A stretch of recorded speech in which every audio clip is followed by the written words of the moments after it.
মন খারাপ নিয়েই কিন্তু বেরিয়ে পড়লাম। দিনটা ছিল ভাইফোঁটার পরের দিন। তো আমাদের এখানে দেখো থিম করেছিল কেল্লার ভূত। তো যাই হোক, তারপরে হেঁটে হেঁটে চলে গেলাম ঠাকুর দেখতে, মা কালী দর্শন করতে। যদিও অনেক প্যান্ডেলে প্রায় ভাসান চলে যাচ্ছিল, তো তারপরে দিদাটার দোকানে চলে গেলাম।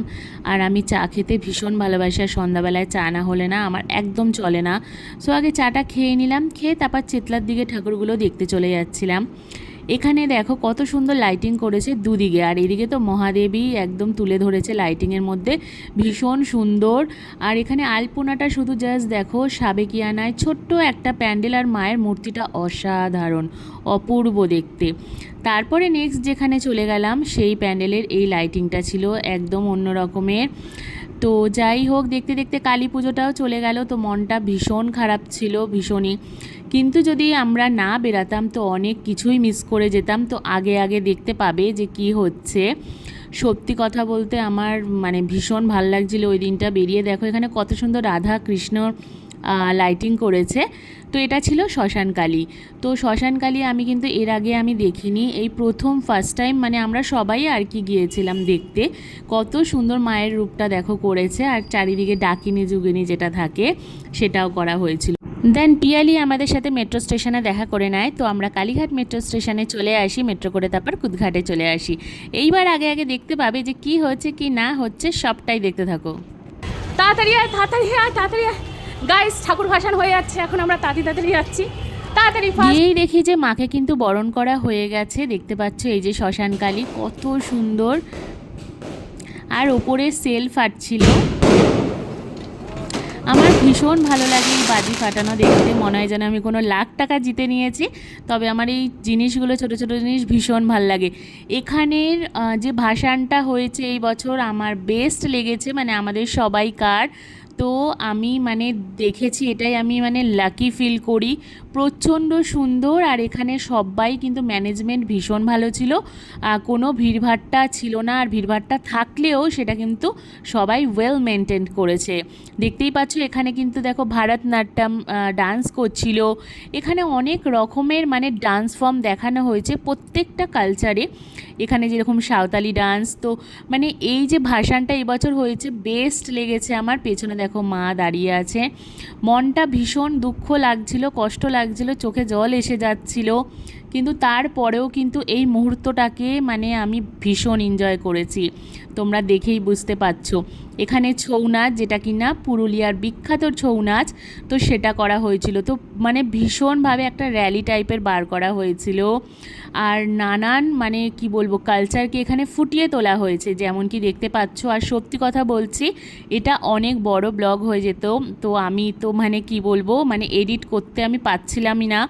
সো আমি এটা মিনি ব্লগেও আমি দেখাতে পারলাম না। সো দেখতে পাচ্ছি এখানে রাজস্থানি ডান্স ফর্ম কিন্তু দেখানো হচ্ছিল, ভীষণ ভাল লাগছিল, দেখতেই পাচ্ছ একদম অন্যরকম স্টাইলে। আর এখানে যে শিব সেজেছিল, তো এরমভাবেই সবাই। আর আমি এটা মনে করি যে লাইভ পারফরমেন্স করা না মানে বিশাল টাফ।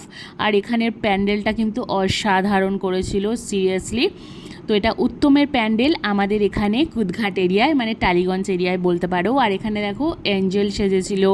সো মানে অনেক রকমের, আর এটা না দেখলে আমরা অনেক বড় লস করে ফেলতাম। সো মানে সেটা আমরা চাইনি।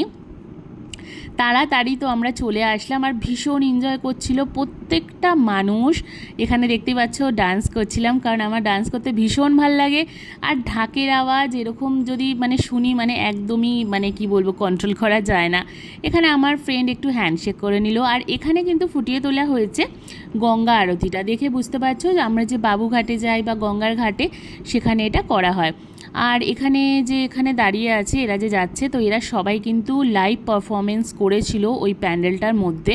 ভীষণ সুন্দর লাইভ পারফরমেন্স করা, আমি আগেও যেরকম বললাম ভীষণ একটা কঠিন বিষয়। আর এখানে যারা মেকআপগুলো করেছে ভীষণ সুন্দর করেছিল, দেখে সত্যি ভয়ানক লাগছিল। আর গঙ্গা আরতির এইখানে যেরকম বললাম এই থিমটা করা হয়েছে। তারপরে আমার সব থেকে যেটা বেস্ট লাগে, আমাদের বাঙালিদের লাগে, সেটা হচ্ছে এই যে ঢাকের আওয়াজ। এটা না হলে কিন্তু একদম ইনকমপ্লিট।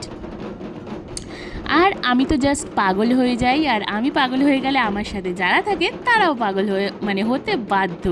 সো দেখতেই পাচ্ছ কত সুন্দর নেচে নেচে অনেক দিন মানে বহু বছর পর আমি এরম দেখলাম।